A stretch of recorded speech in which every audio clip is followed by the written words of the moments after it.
aujourd'hui, quand je parle avec les amis qui sont en France, je les trouve démodés, quoi. Démodés. Vous êtes encore derrière. Exactement. Mais la Chine, ça va très vite. Ça va très vite. Ça va très vite. La Chine est tellement développée, il y a tellement de choses. Donc, la Chine te permet de te reformater. La Chine te change. Mais il y a effectivement ce point-là qui fait que les Chinois nous dépassent toujours la discipline et l'organisation. Non, ils sont très organisés. Ils sont extrêmement organisés, ils sont extrêmement disciplinés. Et s'il y a quelque chose que nous, les Africains, nous devons rapidement apprendre de la Chine, c'est la manière dont ils arrivent à systématiser les choses, à s'organiser, à se donner une discipline et à atteindre rapidement des objectifs. Donc, on a l'impression que tout part très vite en Chine. Exactement. Mais c'est déjà dans leur culture. C'est comme ça qu'ils sont. Déjà dans leur culture. Parce que sincèrement, si vous prenez les Chinois de façon individuelle, je vous assure, non, ils sont nuls. Salut les amis, c'est Alain Semenvo, bienvenue dans cette nouvelle vidéo. Là, je suis avec Roland et dans cette vidéo, on va parler des bourses chinoises et surtout pourquoi il faut étudier en Chine. J'ai fait mes études en Chine, je n'ai pas fait longtemps, hein. J'ai fait juste une année académique. C'était beaucoup plus lié pour l'apprentissage de la langue à l'époque. Après mes études d'informatique en France, j'ai eu une bourse du gouvernement chinois. Je sais que toi, tu continues, même tu es doctorant même actuellement en Chine, donc tu continues encore tes études côté doctoral, etc. Et je voulais aujourd'hui qu'on parle, je ne vais pas parler de bienfaits, mais pourquoi aujourd'hui je pense que les Africains doivent venir faire leurs études en Chine. Je suis tombé sur une vidéo même rapide d'un extrait de Philippe Simo qui avait donné une hypothèse quand même. Est-ce que c'est, et dans la vidéo il disait, est-ce que c'est parce que les Africains sont trop focalisés sur l'Europe et ils ne voient pas des opportunités en Asie, par exemple la Chine, où il y a quand même une très très bonne éducation, etc. Donc je pense qu'on va un peu discuter de ça. Chacun va partager son avis et on fera une deuxième vidéo pour pourquoi il ne faut pas faire ses études en Chine. Parce qu'il faut quand même donner les deux contrastes. Il faut faire un contraste parce que l'objectif n'est pas de vendre la Chine pour faire ses études. Comme dans tout pays, aucun pays n'est parfait. Et même la France aussi, faire ses études en France, non seulement ça coûte cher, mais il y a aussi des problèmes à ce niveau. Donc je pense qu'on va d'abord parler des bienfaits, ou en tout cas des avantages. Et on parlera aussi des inconvénients dans une deuxième vidéo. Donc si vous tombez sur l'une des vidéos, sachez que je vais mettre un petit lien pour aller voir la deuxième vidéo aussi. Donc, selon toi, quels sont les avantages de faire ces études en Chine? Moi, j'ai quand même pas mal d'idées déjà, mais j'aimerais, comme toi, tu es déjà sur le terrain ici, donner un peu ton avis par rapport à ça. Alors, déjà, moi, c'est Roland, hein, avec ma chaîne YouTube Roland en Chine. En Chine, oui. Voilà. Et bon, moi, je vis en Chine bientôt 5 ans. Voilà, j'ai fait mon master ici, après avoir fini ma licence, pardon, en statistique. Voilà, statistique liée déjà à la démographie. J'ai fait une licence, voilà, à l'école économique et de management du Bénin, de l'université d'Abomey-Calavi. Oui. Voilà. Et bon, tu sais, beaucoup de gens immédiatement allaient en France. Oui, exactement. Et je vais te raconter une petite histoire. Pour moi, il fallait que mes parents bradent un certain nombre de choses pour pouvoir m'envoyer en France. Moi, ça me gênait beaucoup de voir mes parents brader ce qu'ils ont fait durant des années. Vendre des terrains. Même plus que ça, pour pouvoir m'envoyer en France et tout. Il y avait des possibilités, je ne peux pas le nier.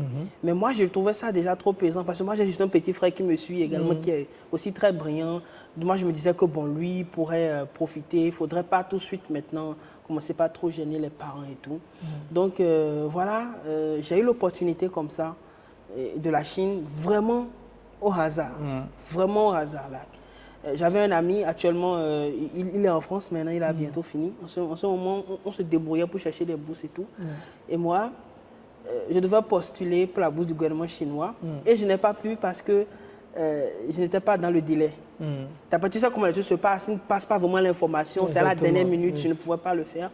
Et là, comme ça, j'étais là, moi j'avais déjà oublié même l'histoire de la Chine. Je faisais mes stages à 2 balles, comme on fait souvent en Afrique, où tu es là, tu travailles, c'est toi qui iras chercher à manger aux gens au bureau, tu taffes, tu vois, tout ce tralala là. Donc j'étais dans ce schéma-là, après me glisser, trouver un boulot quand j'ai un peu d'argent, faire un coup du soir et tout, pour faire un master, parce que j'avais vraiment envie de continuer mes études.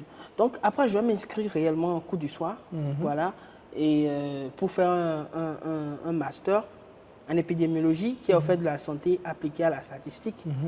Donc moi j'avais commencé comme ça, ou comme ça un jour, je tombe sur quelqu'un, voilà, une connaissance, qui me dit, est-ce que tu es intéressé par la Chine? Et cette connaissance connaissait mon père en réalité. Il dit, mais oui, comment je suis intéressé, pourquoi pas? Il s'est fait que cette personne-là, quand elle était étudiant, mon père l'aidait, juste comme ça l'aidait parce que, je peux dire, c'est genre un petit frère à lui, quoi.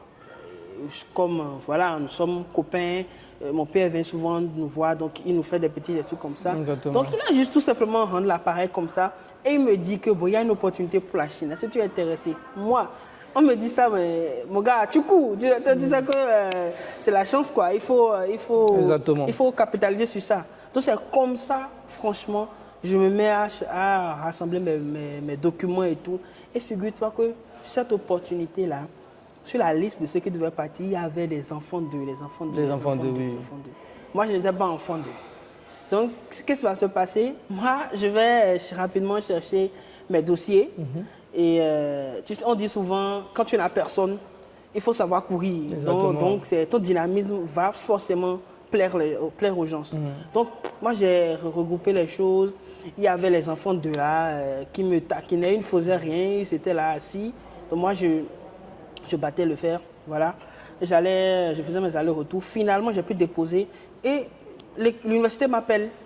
Je suis la seule personne qu'on appelle parmi une liste de... De toute façon, on devait tous aller dans une même zone. On devait tous aller à la même zone. Il y avait une école technique, il y avait une école médicale et tout. Donc, ce que je voulais faire était déjà là. Et il y avait même une superviseure qui cherchait aussi un étranger, un master, quoi. Je ne sais pas, c'est vraiment le plan parfait qui est tombé comme ça sur ma tête. Et bingo, moi je viens en Chine. C'est comme ça que je me retrouve en Chine. Je me retrouve dans une ville exceptionnelle qu'on appelle Kunming, qui est dans le sud de la Chine.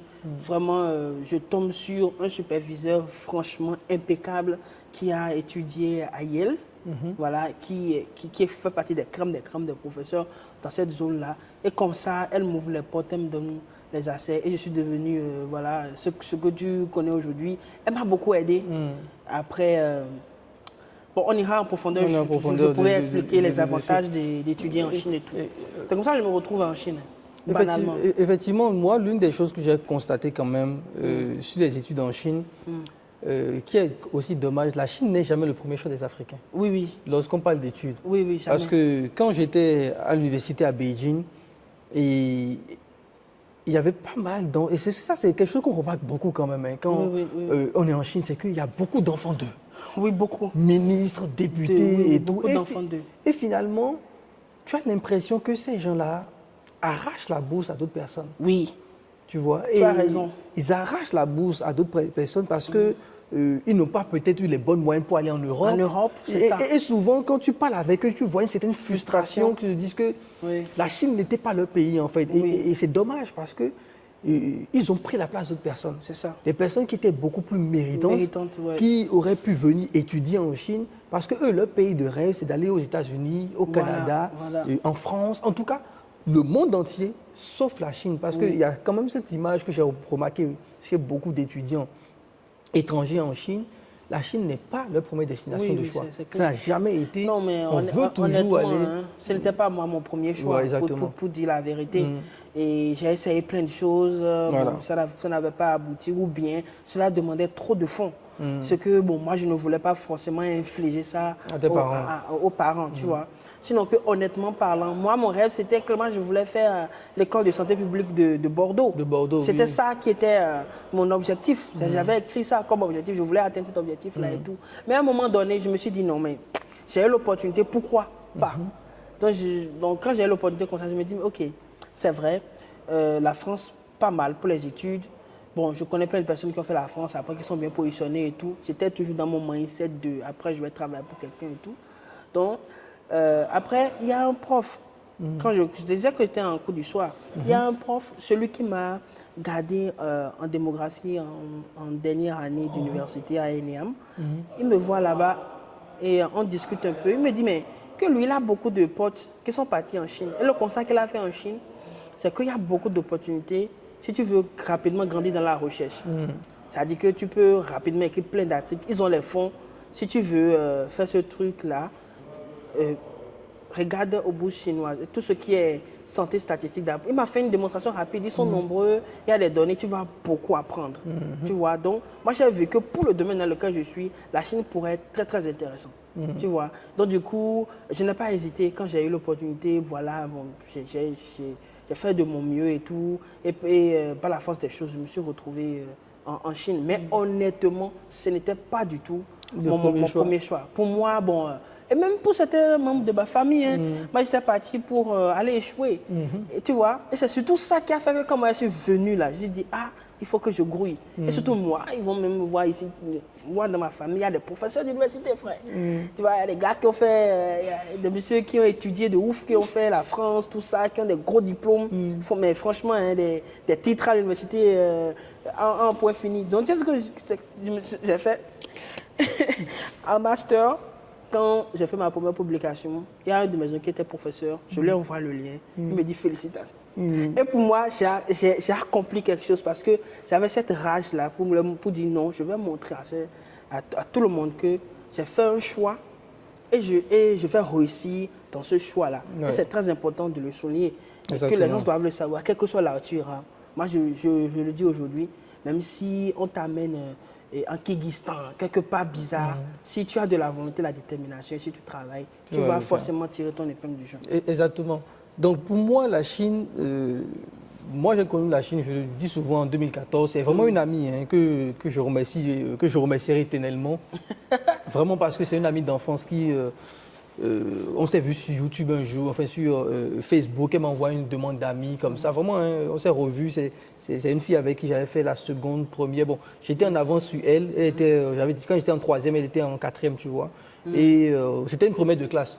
Okay. Donc moi, j'étais aussi, je le dis, j'étais premier de classe. Hein, et en tout cas, j'étais toujours dans les 3 premiers. Donc on se retrouvait souvent au drapeau, etc. Et tout. Donc on félicite. On ne se connaissait pas vraiment, mais on se voyait quand même, donc on se parlait entre petits génies, quoi, tu vois. C'était un peu le... Tu sais, en Afrique, quand tu travailles là, tu connais. C'est tout comme ça. Et, donc, elle m'a ajouté un ami et on a commencé à parler. Elle m'a dit qu'elle est en Chine. À l'époque, c'était 2012. Moi, la Chine, je ne connaissais pas. Pour moi, la Chine, c'est Jackie Chan, c'est Jet Li, ça s'arrête là. C'est les Shaolin. C'est les Shaolin, quoi. C'est les gars qui font des karatés et tout. Donc, moi, je ne connaissais absolument rien de la Chine à l'époque. Et du coup, elle me dit, mais écoute, elle est à Guangzhou même. Elle me dit, bah passe en Chine. Un jour, si tu as le temps, je vais te faire visiter. Et c'est vraiment comme ça en 2014. Je travaille tout l'été. Et c'est le 18 août, quand j'ai fini mon boulot étudiant. Tu as la date, hein, toi? J'ai gagné la date. Je pars en Chine. Je viens en Chine pour la première fois. Tu vois, et vraiment à l'époque, c'est la première fois que je quitte la France depuis le début de mes études en France. Et je me dis, ah, ce pays-là, quand même, est-ce qu'ils ne vont pas faire le kung-fu? Est-ce que tu vois, il y a tout ça en tête, tu vois. Donc j'arrive en Chine et déjà en 2014, hein, j'étais venu à Guangzhou, mais c'était un autre monde. Je vois un pays hyper développé, le métro, c'est là que je mets WeChat, Alipay. Tu vois, c'est pour ça que mon Alipay est assez solide parce que c'est un truc qui date d'il y a 10 ans. 10 ans, oui. Elle m'installe tous ces trucs-là, je fais le beauty market, Xiaobei, je visite vraiment Guangzhou à l'époque et tout. Vraiment, la fille, là, elle m'a fait visiter tout Guangzhou. Et quand moi je reviens direct, c'est là où je dis, j'apprends cette langue-là. Parce que j'ai compris tout de suite que ce pays va s'inscrire dans le futur. C'est clair. Quand tu viens en Chine et que tu passes par les bons endroits et que tu as les bonnes personnes qui t'orientent, tu ne peux venir qu'à la conclusion qu'il y a un truc qui est en train de se passer dans ce pays. C'est clair, c'est clair. Et que si tu rates l'opportunité, c'est terminé pour toi. C'est terminé, ouais. Moi, je l'ai vu tout de suite comme ça. C'est ce qui fait que aujourd'hui, tout ce que je suis devenu aujourd'hui, c'est un peu grâce à la Chine. Parce que rapidement, quand je rentre, il y a AliExpress qui se lance en France. Donc, je commence à acheter des choses sur AliExpress. Et j'envoie au pays des téléphones. À l'époque, Android à 20 €, 30 €. 30 €, ouais. J'envoie ça au pays. Et je vois que je me mets à apprendre le chinois, mais vraiment intense. J'ai appris le chinois tout seul dans ma chambre avec des vidéos sur YouTube, etc. en un an. Et c'est là que je découvre qu'il y a une bourse du gouvernement chinois. Mais à l'époque, j'étais encore en master, je voulais finir mes études d'abord. Et c'est quand j'ai terminé mes études que je viens en Chine. Et je fais une année académique. Et pour moi, ça a été l'une des meilleures années que j'ai passées dans ma vie en termes d'université. Parce que les universités en Chine, c'est comme des villes. Hein. Oui, c'est vaste. C'est vaste. Tu as tout à l'intérieur. Moi, notre université, il y avait un cinéma. Non, mais attends. Il y avait une ligne de métro qui venait dedans. Des salles, des terrains de basket, des terrains de foot. Non. En fait, En fait, dis-toi que je passais 2 mois, 3 mois sans mettre le pied dehors. C'est ça. Parce qu'il y a tout à l'université. tout. Et moi, ça me rappelait un peu les films américains, American Pie, où il y a des fêtes à l'université et tout. Moi, j'étais dans le... Tu vois. Mais la vie universitaire en Chine, c'est quelque chose. C'est quelque chose, tu vois. Et pour moi, je me suis dit, j'ai vécu ça, je me suis dit, putain, c'est un truc. Ouais. Je ne te parle même pas des soirées culturelles où chaque pays est représenté. En fait, les Chinois, ou bien quand ils ont des festivals. Les festivals, vraiment, les Chinois font tout pour que les étudiants étrangers soient à l'aise. Je le dis souvent, dans les dortoirs, on était 1 ou 2 personnes avec cuisine à l'intérieur, douche à l'intérieur, alors que les Chinois étaient 8 chez les garçons, pas dortoir, et 6 chez les filles. Et en plus, attends, les Chinois devaient sortir pour aller dehors se laver. Oui. Tu vois? Alors que nous, on avait de l'eau chaude et tout, on avait une télévision et tout, un décodeur. On était logés comme des petits princes à l'université, en tant qu'étudiants boursiers. Nous, on mettait des télés à l'intérieur, même avec des jeux vidéo. Et tout. Et dis-toi que dans l'université, il y avait un hôtel. Il y a un hôtel dans l'université. Oui, même dans mon université. Il y avait un hôtel dans l'université. Et certains étudiants étaient hébergés à l'hôtel. Dans les chambres de l'hôtel, c'est-à-dire qu'on avait pris 4-5 niveaux. Et on était hébergés dans l'hôtel, donc avec, tu vois, l'hôtel, les hôtels chinois, dans le luxe. Moi, je me suis dit, mais attends, ces gars-là, ils font beaucoup pour les étrangers. Hein. Oui, mais honnêtement parlant, les Chinois, ils font l'essentiel pour mettre les étrangers à l'aise. Voilà. Ils font l'essentiel. La majorité des universités, quand même, font de leur mieux. Moi, je me rappelle quand je suis venu en même temps, c'était un Béninois, parce que dans la communauté béninoise et tout, on savait qu'il y avait un Béninois qui venait. Moi, j'avais peur, mes parents avaient énormément peur. Mon père, surtout, c'est normal, hein. Je voyais seul. Normalement, on doit venir en délégation, mais on ne sait pas ce qui s'est passé. Moi, on m'a appelé tout seul. Je suis venu tout seul. Et je ne vais jamais oublier, à l'aéroport de Chengdu, je devais prendre une correspondance pour venir à Kunming en ce moment-là. Chengdu, je viens, je vois quelque chose d'immense, c'est grand. Je vois des infrastructures, moi comme le petit clochard qui vient avec. Je me rappelle encore, si tu vois les photos, tu vas rigoler, fatigué. Ce n'est pas moi maintenant en forme et tout, mais j'étais vraiment minuscule et tout. Et je regarde à gauche, à droite, il n'y avait personne et tout. Et je pose des questions, je n'arrivais pas à m'en sortir. Mon anglais était claqué, je ne parle pas du tout chinois. Donc, je trouve un couple là, vietnamien, eux, ils parlent un peu français. C'est eux qui m'aident à me retrouver et tout. Quand je viens, je vois un gars béninois qui vient me chercher. Moi, lui, il parle fond.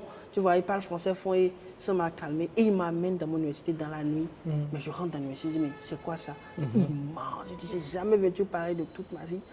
Et on va au niveau de International School. Parce que dans les universités, ils ont toujours un building pour les étudiants étrangers, oui. Voilà. Et là, je rentre. Quand je vois me mettre dans une chambre où je vais vivre avec un Indien. Tu vois, et l'Indien, là, comment dire, il ronfle, quoi. L'Indien, là, ronflait toujours. Je frappe, et il dit, yeah, hey, my brother, so it's you are coming today, right? Je me retrouve où, là, comme dans un film. Et voilà, il me donne les couverts, voilà, et je reste là. Le lendemain, il me montre l'université. Franchement, j'étais littéralement là, quoi.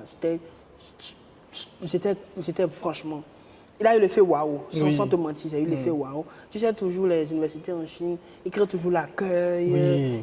Donc, ils m'ont bien accueilli, ils m'ont bien installé. J'ai dit, c'est toi qui viens pour la bourse, tu sais. Et moi, bizarrement, je suis venu au moment où la rentrée avait déjà commencé, avant que je ne vienne, tu vois.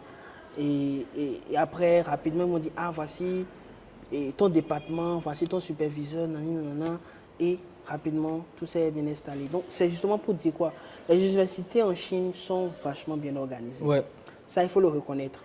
Et je suis sûr, hein, vu qu'aujourd'hui, tu parles de la bourse, tout ça, tu vas nécessairement parler de comment les gens doivent choisir leur filière et tout et tout. Donc, moi, j'avais déjà un background pas mal avant de venir en Chine, dans ce qui concerne ma formation. Donc, ça m'a aidé à rapidement comprendre ce que j'allais faire et rapidement savoir comment me positionner. Mais ce qui m'a le plus touché, c'est que j'ai compris qu'il y avait déjà tout un projet avant que je ne vienne. Ça m'a, moi, dans mon cas, ça m'a beaucoup aidé, ça m'a beaucoup touché. Je me suis rendu compte que, mais attends, mais où tu verras ça, je ne sais pas en France, mais où tu verras ça en Afrique, d'où je viens, non, c'est pas possible. Tu vois, c'est nous, on court de gauche en droite. Déjà, tu viens, on te donne le matériel. On donne des couverts, on me donne des bics, on me donne tout ce qu'il faut. On me dit, voilà, si, on te... Des livres, tout ça. Tout est donné à l'université. Tout est donné oui. comme ça. J'ai dit, mais pour moi, déjà, en entrée de jeu, c'était quelque chose d'exceptionnel. Alors, bon, moi, déjà, je dis, si tu choisis bien ton université, que tu viens en Chine, tu vas nécessairement avoir une très belle expérience. Et surtout, une des choses quand même qu'il faut rajouter, les bourses chinoises, pour la plupart, pour ne pas dire même pour la majorité, donnent juste les top universités. Oui. C'est ça, parce que les Chinois sont dans une dynamique quand même de soft power, il faut le préciser. Oui. Et ils n'envoient pas les étrangers dans les universités bizarres. Non. Comme moi je dis aux gens que j'ai étudié à l'université des langues de Beijing, mais les Chinois me prennent pour un génie, parce que ce que vous ne comprenez pas, et ça, il faut quand même qu'on le souligne les amis, les universités dans lesquelles vous êtes, les Chinois se battent pour y aller. Se battent pour y aller, Beijing University, vous avez des gens, ce n'est pas millions qu'on postule, et ils prennent 5000 personnes. Donc, ils prennent vraiment la crème de la crème. Donc, quand vous débarquez avec votre bourse, on vous fout à Shanghai, on vous fout à Beijing, et vous imaginez pas que derrière, il y a 100 000 Chinois qu'on a refusés. Non, mais il faut le souligner. Il faut le souligner. Généralement, pour le programme de bourse, ils vont te mettre dans le top, au moins de ta province. De ta province, oui. Au moins de ta province. Ils s'arrangent quand même pour te mettre à des endroits où il y a tout. Il y a tout. Il y a tout. Hein. On va te confier à des... Bon, dans le cas de ceux-là qui ont fait un master ou un doctorat, on va quand même te confier à des professeurs qui sont quand même très... Oui, des stars, des superstars, il faut le dire. Parce que, en fait, les gens ne savent pas, hein, c'est un prestige pour souvent certains professeurs de montrer qu'ils sont des étrangers. Voilà. Ils sont des étrangers, ils ont des étudiants jusqu'à ils ont des étrangers. Donc, si vous comprenez bien la source chinoise, c'est ce que moi j'ai dit, vous allez avoir une expérience assez exceptionnelle. Et moi, une fois encore, pourquoi étudier en Chine? Pour revenir sur ta question principale, c'est que en Chine, vous voyez réellement le futur. Exactement, ouais. Vous voyez des choses exceptionnelles. Si vous avez réellement le regard, quoi. Si vous êtes impliqué dans ce qui se passe dans la vie universitaire, vous allez expérimenter plein de choses. Ouais. Aussi culturellement, ça enrichit. Ça enrichit énormément. Moi, j'ai rencontré des gens de Sri Lanka, Népal, toute la zone Asie, Yémen. Surtout, l'une des choses que moi, ça m'a choqué en Chine, souvent on pense que l'Europe est multiculturelle. L'Europe est multiculturelle parce que il y a beaucoup d'étrangers qui viennent. Oui. Mais souvent, les étrangers qui viennent en Europe, c'est très limité en termes de diversité. On a les Africains, les Pakistanais, les Indiens, les Asiatiques un peu, mais souvent, c'est souvent Vietnam, Chine, etc. qu'on voit. Mais quand je suis venu en Chine, j'ai vu des nationalités que je n'ai jamais entendues. Surtout les îles du Pacifique, Tonga, Seychelles. En fait, des nationalités Maurice, que vous n'avez jamais entendues quelque part. Des pays que vous ne savez même pas, par exemple, les Turkménistan, Kyrgyzstan, Kazakhstan, tous les stands là. Vous en avez rencontré énormément. Il y a tellement, je me rappelle à l'époque, il y a plus de Cambodge. 200 nationalités dans notre université. C'est terrible, c'est terrible. Donc, tu tombes sur une diversité et vraiment ça t'ouvre l'esprit. Oui, ça t'ouvre énormément l'esprit et ça te donne naturellement du réseau, quoi. Exactement, du réseau. Parce que tu rencontres énormément de personnes. Et ça c'est quelque chose qui moi, personnellement, m'a beaucoup enrichi. J'ai rencontré beaucoup d'autres cultures. Exactement. Surtout que ce qui est marrant, c'est que dans les universités, quand on est dans la vie universitaire, là, dans la cité des étrangers, on a souvent des cuisines. Exactement, oui. Donc moi, ça me faisait rigoler, quoi. Bon, moi, je taquinais beaucoup les Indiens parce qu'ils utilisent beaucoup d'épices tout le temps. Et tu vas voir les gens aller cuisiner, les gens d'ici et de là. Voilà. Et tu découvres plein de choses, tu découvres leurs habitudes, sales comme bonnes, tout ça, leur culture. Donc il y a une vraie ouverture d'esprit que tu as quand tu viens en Chine. Ça fait partie des choses, voilà. Moi, l'une des choses que moi je vais rajouter aussi comme avantage pour un Africain de venir en Chine, quand tu viens en Chine, ça te permet de décomplexer. Totalement. C'est extrêmement important de le souligner. Totalement. Parce que quand on est en Afrique, pour nous, c'est que le meilleur de ce que le monde peut proposer, c'est l'Europe. Ouais. C'est les États-Unis. Ouais. C'est le Canada, etc. Ouais. Et que parce qu'on est dans un régime, il faut le dire, il n'y a pas à mentir sur ça. Ouais. Quand on était tous au pays, on te dit tu vas aller où? Tu vas aller en France. Tu vas aller en Angleterre. Ouais. J'ai jamais entendu un enfant demander à n'importe quel enfant africain. C'est où ton pays de rêve, où tu veux aller? Chaque personne te dira la Chine. Ne te diront pas. À la limite, ils vont te dire le Japon, à cause des dessins animés. Des dessins animés, ouais. À la limite, on va te dire le Japon. La Chine, non. Tu vois, mais la Chine n'est jamais quelque chose qui revient dans la tête des gens. Ouais. Ça, c'est clair. Mais pour un Africain venir en Chine et voir le niveau technologique, parce que je pense que beaucoup de gens ne se rendent pas compte à quel point la Chine est développée. Non, les gens ne se rendent pas compte. Au fait, ce que tu as dit là, c'est tellement vrai. Moi, depuis que je suis en Chine, et surtout depuis que j'ai commencé aussi les affaires à un certain niveau, aujourd'hui, quand je parle avec les amis qui sont en France, je les trouve démodés. Démodés. Vous êtes encore derrière. Exactement. Mais la Chine, ça va très vite. Ça va très vite. Ça va très vite. La Chine est tellement développée, il y a tellement de choses. Et surtout, moi, ce que la machine m'a le plus apporté, à part le fait de me décomplexer, aujourd'hui, la Chine m'a permis de comprendre que on peut aussi se développer. Exactement. Ça te donne... Parce que moi, j'ai eu la chance, par exemple, d'aller dans les villages, dans les zones reculées, pour aller faire des enquêtes et tout. Et rapidement, quand tu vois rapidement la similitude entre le comportement des Chinois et les Africains. Exactement. Et voir ça, je le dis, voir ça, ça te permet de dire, mais nous aussi, on peut se développer. Exactement. On a aussi les moyens, parce que après, c'est vrai, hein, on voit l'organisation de la Chine, on va croire que les Chinois sont super, hyper intelligents. Non. Mais dans la réalité, ce n'est pas ça. Tu vois, nous, on a eu la chance, par exemple, tu vois, on est dans le domaine de la recherche, d'écrire des choses, de travailler avec les Chinois directs. Ils ne sont pas autant intelligents que ça. Mais il y a toute une organisation, il y a toute une idéologie. Il y a une discipline. Une discipline et une vraie organisation, tu vois. Et surtout, tu sais, un jour, moi, j'ai parlé avec ma prof, elle a été franche avec moi. Elle m'a dit, carrément, moi, je n'ai pas vu de personnes aussi talentueuses que les Africains. Ouais. Je suis allé aux États-Unis, je suis venu en Chine, je travaille avec toi, vous êtes hyper talentueux. Mais le problème, c'est qu'il y a un sérieux problème d'organisation. Et on le sent aussi parfois dans votre comportement. Toutes les fois où moi j'ai eu des problèmes avec elle, c'était au sujet des trucs de discipline et tout. Exactement. Et les Chinois, par exemple, il y avait un truc qui m'arrivait souvent, c'est qu'ils se donnent des deadlines tellement courts pour faire de gros trucs. Tu vas voir, les Chinois arrivent à le faire. Moi, je me force à le faire, parfois ça n'arrive pas. Et là, on sent en même temps la différence dans l'éducation, dans le système éducatif qu'on a suivi. Oui. Donc, la Chine te permet de te reformater. Exactement. La Chine te change. Voilà le problème de plusieurs personnes. Pourquoi ils n'aiment pas la Chine? Quand ils n'arrivent pas à s'intégrer et à changer leur manière de faire, ils sont totalement frustrés. C'est pourquoi tu vas voir en Chine des gens qui viennent en Chine bien réussir leurs études. Quelqu'un va venir juste faire un master, mais tu vas voir tout ce qu'il a pu faire lors de ces 3 ans ou 2 ans de master. Tu vas voir quelqu'un qui est là depuis des années, qui n'a pu rien faire et qui est frustré parce qu'il n'a jamais su réellement s'accommoder au fonctionnement des Chinois. Ça, là, je vais rebondir dessus rapidement parce que c'est extrêmement important que tu l'as précisé et que les Chinois, ils disent toujours, effectivement, ça c'est une réalité, quand ils te parlent, ils disent que les gens les plus brillants qu'ils rencontrent, c'est les Africains. Et ça, c'est quelque chose que je dis toujours, même aux gens qui me contactent pour les histoires de bourse. Ah, mais est-ce que je peux apprendre le chinois? Est-ce que c'est pas difficile? Et ça, je lui dis, demandez à n'importe quel prof de chinois. Non, les Africains réussissent souvent ça. C'est les Africains qui sont les plus rapides. Oui, à assimiler la langue chinoise. Assimiler la langue chinoise. C'est vrai.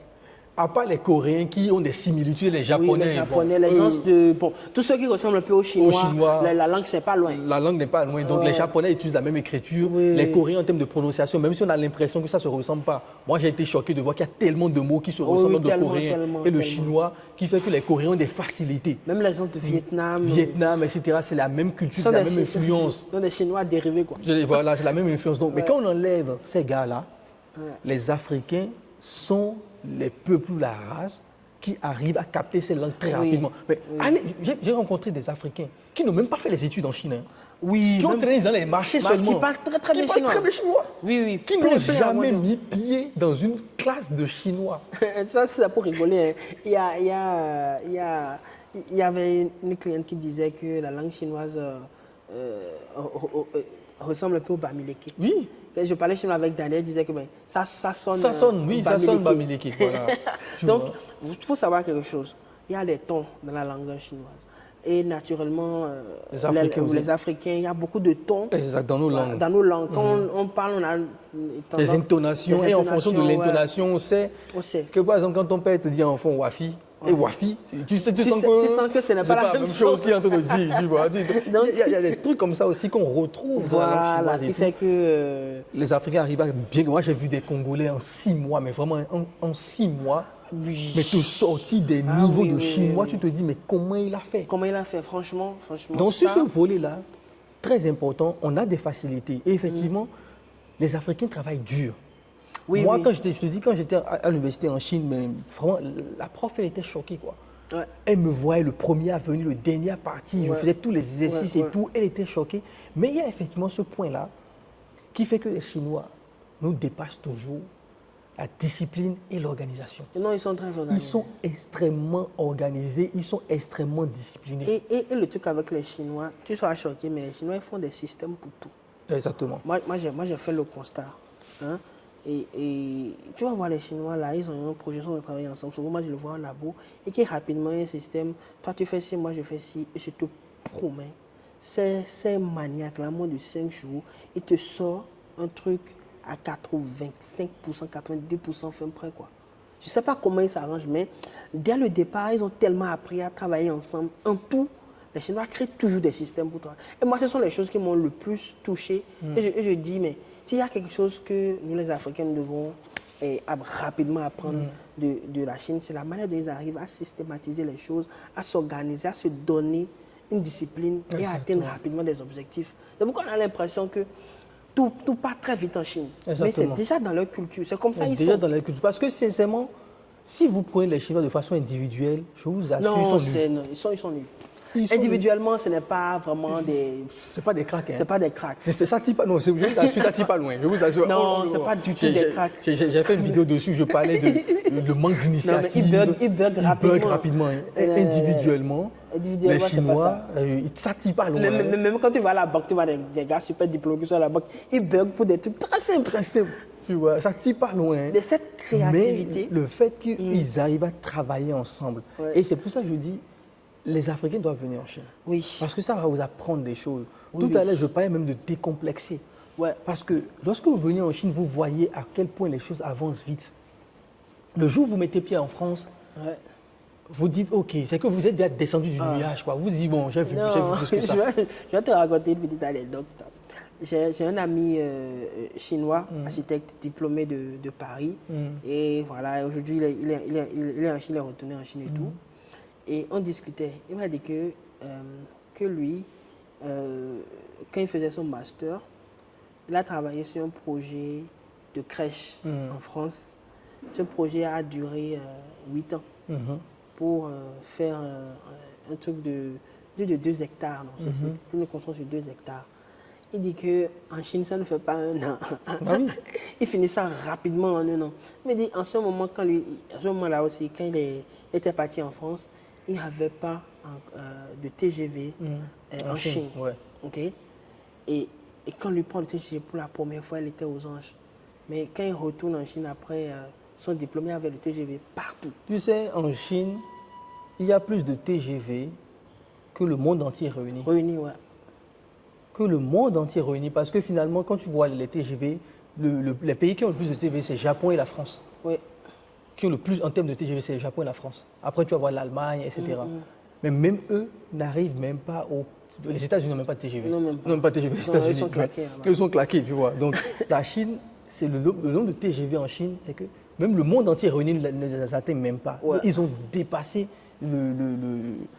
cette technologie. Aujourd'hui, c'est eux qui l'enseignent même aux autres pays dans le monde. Donc, il y a tout ça. L'une des choses aussi que j'apprécie en Chine pour des étudiants, c'est que même plus que la France, tu vois ce que tu fais. Je m'explique.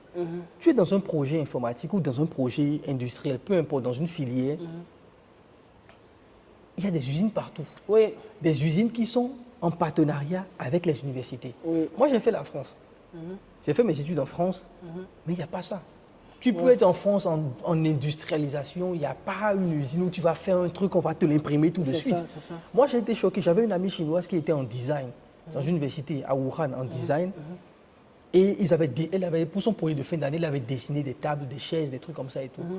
Tu sais qu'ils ont organisé une foire dans l'université Ouais. où les étudiants ont commandé tous les produits qu'ils ont fait à l'usine. Il y a même des, je te dis, il y a même des gens qui ont fait des voitures, des vélos. C'est que quand il m'a envoyé les photos, je parle de 2018, il m'a envoyé les photos, les vidéos. Je me suis dit, mais attends, c'est des étudiants qui ont fait ça. C'est ça. Non, mais quand tu dis ça, je vais profiter en même temps pour rentrer dans un sujet qui me tient beaucoup à cœur. Les amis, si vous n'êtes pas dans un domaine pointu où vous voulez faire de la recherche, mais c'est maintenant que vous voulez venir choisir une formation en Chine, ne choisissez pas des choses très généralistes là. Ne venez pas pour étudier les trucs. Il y a des gens qui sont en Chine qui étudient le droit chinois. Ça veut dire quoi? Non, honnêtement, je vois des formations qui me font bizarre, tu vois, qui me font bizarre. Mais regarde, tu sais dessiner. Tu sais, il y a quelque chose que les gens s'oublient. Quand ils veulent mettre les dossiers pour les bourses, on leur demande de montrer leur réalisation. Tu es talentueux, tu sais dessiner. Tu as un truc, tu es un designer dans l'âme, mais tu n'as jamais eu l'occasion de faire une école technique. Mais c'est maintenant l'opportunité que tu as. Mais il y a des choses, comme moi je dis, qu'on doit venir apprendre en Chine. Moi, j'étais allé dans une école de design et seulement focalisé sur la fabrication des sacs. Hein? Et ça, c'était dans le sud. Tu sais, bon, tout le monde sait que Guangzhou, là où on est actuellement, ils sont les top premiers en matière de sacs et tout.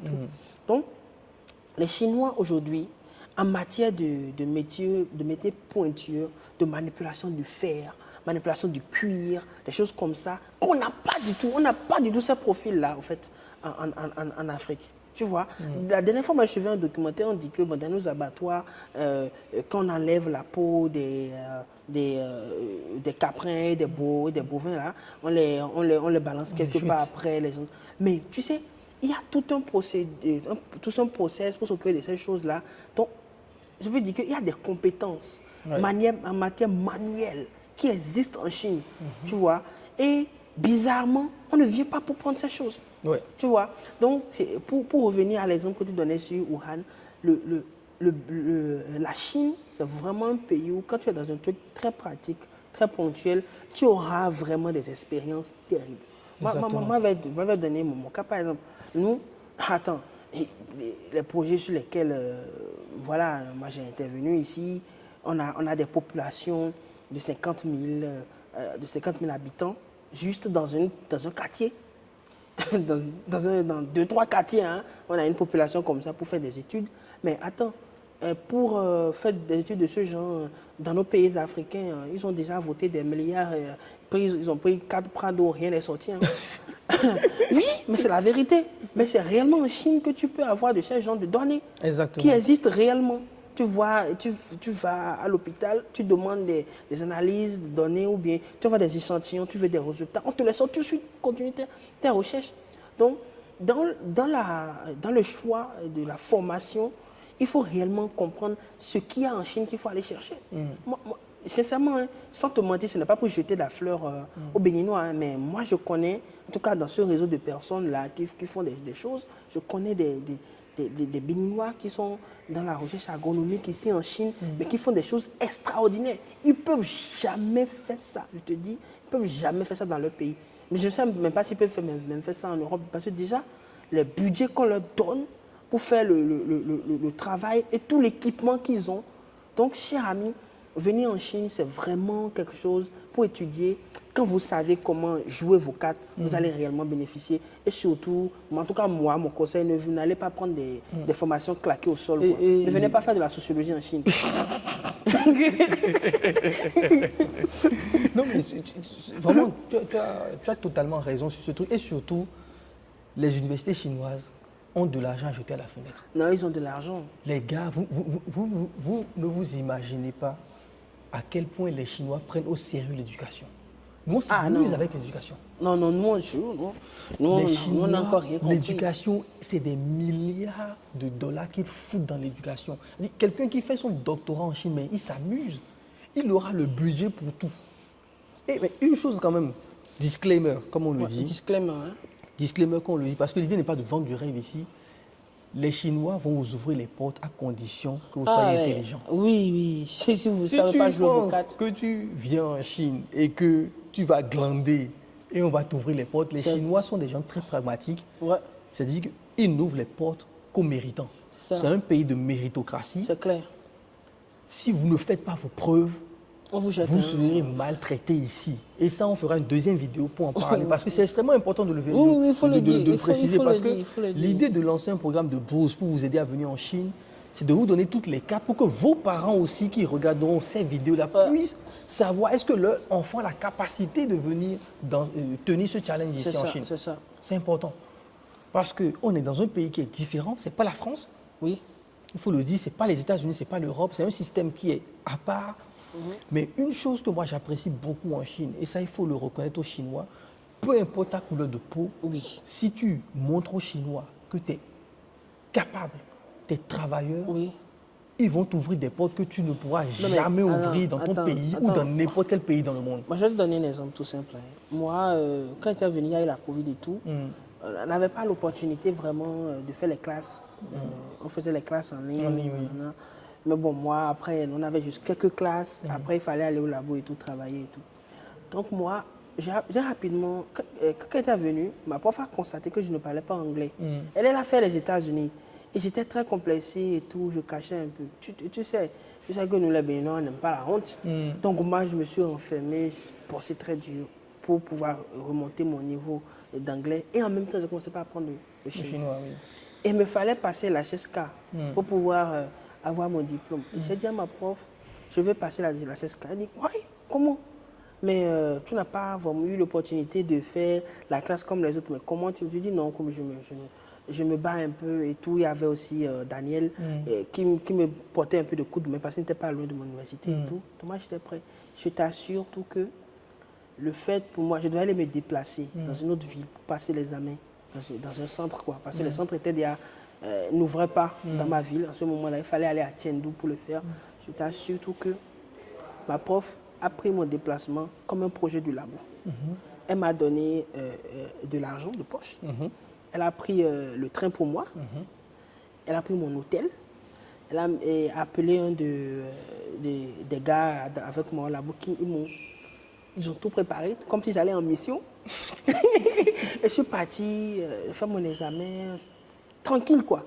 Et franchement, tout jusqu'à la fin de ma formation, elle m'a chouchouté comme c'est pas parmi. Tu sais, juste parce que, en ce moment-là, je la voyais, je dis que non, moi-même, je veux faire une publication. Elle me dit, mais toi, tu as fait la statistique à la base, mais si on parle beaucoup de ça, je dis non, ne t'inquiète pas, je vais me donner à fond, je pourrai le faire. Et comme ça, j'écris mon premier manuscrit, je lui ai envoyé, mais le gars là, qu'est-ce qu'il a? Elle a senti réellement de la motivation. Et dès ce moment-là, tout le comportement de tout le labo a changé. Et c'est ça qu'il faut comprendre. C'est quelque chose que j'ai envie de souligner aujourd'hui, les amis, ceux qui veulent venir en Chine. Je vous ai dit, on fera une deuxième vidéo pour parler des inconvénients à faire ses études en Chine. C'est que beaucoup de gens vont venir en Chine, ils vont voir les Chinois un peu bizarres. Ils vont voir qu'ils sont peut-être méfiants. Ou peut-être même avoir des comportements de discrimination par rapport à d'autres étudiants ou par rapport à toi-même. Et à partir du moment où tu leur montres que les gars, moi je ne suis pas là pour rigoler. C'est ça. Je te dis, un respect. Les gars vont te respecter à un niveau. À un niveau. Moi je te dis que j'ai des profs, parce que moi j'étais en langue, donc j'avais des profs qui avaient 22 ans, 21 ans, tu vois. Qui vous des petites soeurs, quoi. Les petites soeurs, tu vois. Moi j'avais 25 ans à l'époque, j'avais 25 ans et tout. Mais tu sais que le niveau de respect qu'elle me donnait, qu'elle me témoignait, ces gens-là. Parce que quand je suis venu, j'ai dit que je suis ingénieur, etc. etc. Et les filles viennent, et à l'époque je faisais du e-commerce et tout. Mais les profs viennent, ils m'appellent Laoban et te disent patron. Patron, ouais. Comment ça? Mais vraiment, vous savez, le niveau de respect. J'étais tellement gêné. Tu vois, elle vient, mais limite, il y a des fois où je ne pouvais pas venir en classe. Elle me dit, mais il n'y a pas de problème, repose-toi. Je dois aller à l'hôpital parce que j'avais eu des problèmes et tout. Mais je te dis, mais c'est que tu te dis, mais attends, est-ce qu'on est dans la même école? Ou c'est qu'il y a un niveau d'attention et tu te dis, mais attends, il y a 2 jours, ces gens-là me regardaient bizarrement et là, tout a switché comme ça. Uniquement parce que les gars, ils se disent que putain, il est intelligent. Oui. C'est ça. Non, mais sincèrement... Et les Chinois ne va... C'est bizarre, mais les Chinois ne valorisent que les plus forts. Et c'est ce qui fait, je vais vous dire la vérité, qui fait que malgré le fait que les Européens, les Américains ou les Blancs crachent sur les Chinois tous les jours, les Chinois les respectent. Oui. Les Chinois respectent. Ils sont même complexés par rapport aux Blancs, unique pour la seule et unique raison qu'ils les trouvent brillants. Oui. Ils se disent que putain, ces gars-là, Oui. ils ont accompli des choses. Oui. Ces gars-là sont intelligents. On doit les copier. On doit faire comme eux. C'est tout, hein. Non, mais ça, c'est une vérité. C'est une vérité. Et les Chinois, quand tu fais tes preuves, ils te respectent. Ouais. Ça, c'est une vérité. Sincèrement. Et vous pouvez... Regarde, la dernière fois, il y avait un Béninois qui était avec nous. Lui, il vient de finir son doctorat. Il fait une très, très grande université ici et tout. Mais attends, mais le juif m'a invité dans son université. Mais c'est comme si on lui roulait le tapis rouge partout. Ouais. C'est un mathématicien, tu vois, un Béninois. Tu vois. Et c'est comme ça, quoi. Ça va t'étonner la manière dont les Chinois auront un traitement différent. En fonction des personnes. En fonction des personnes. Ouais. C'est comme ça ils sont. Ils ont été conçus comme ça. Donc, c'est un truc qui va choquer beaucoup. Oui. Mais c'est comme ça la Chine. C'est comme ça la Chine. C'est que, et moi, c'est quelque chose qui me gênait beaucoup parce que dans ma classe, je recevais un traitement particulier. C'est clair. C'est-à-dire que les profs étaient méchants, mais vraiment. Hein. Par exemple, ils vont dire, il y a une autre étudiant qui va tomber, ils vont dire que s'il parle, ils vont lui donner 0. Ils ne sortent pas de la classe. Ouais. Et moi, je vais venir, je vais dire, je suis mal, ils vont dire, toi, vas-y. Vas-y, donne-lui. Repose-toi. Toi, tu es bon déjà. Et il le fait devant tout le monde. Devant tout le monde. Pas de tact, quoi. Les Chinois n'ont pas de tact, quoi. Ouais. Pas de yéhi, comme on dit chez nous. Ils vont te le montrer devant tout le monde. Ils vont te frustrer. Ils vont te frustrer, vraiment. Ils vont te frustrer. Vous serez devant les gens comme ça et la chef sera en train de parler et elle va dire un truc bizarre, elle va dire, regarde tu vois, mon étudiant étranger, il a publié tel article, il a fait ci, il a fait ton atalakou, devant son étudiant chinois. Hein, devant son étudiant, pour le frustrer. Donc les Chinois sont comme ça en fait. Donc si tu n'es pas prêt pour ça, tu vas prendre ça personnellement. Et moi, ça me gênait. Bah oui, moi, ça me gênait. Ça me gênait énormément. J'ai dit, mais pourquoi la dame là, elle est en train de faire ça? Donc c'est vraiment un pays où on applaudit le succès. Exactement, on applaudit le succès. Je pense que c'est ce qu'on va s'arrêter là. Ouais. C'est ce qu'il faut retenir dans cette vidéo, les amis. J'aimerais vraiment que si vous avez comme projet de venir en Chine, les amis, prenez cela à cœur et surtout, venez leur prouver que vous n'êtes pas n'importe qui. C'est ça. Parce que les Chinois, quand ils vont vous voir avec plein de clichés en tête. C'est ça. Ils vont vous voir en vous disant, je vais vous dire quelque chose par exemple, les Chinois pour eux, si l'Afrique n'est pas développée, c'est parce que les Africains ne sont pas intelligents, point. Ils réfléchissent, vos histoires de colonisation ne les intéressent pas. Ils ne savent même pas, ils connaissent même pas les histoires. Les gars ne connaissent que leur pays. Ouais, c'est comme les Américains. Vous savez comment les Américains, on leur demande de sélectionner un pays. Les Chinois sont comme ça.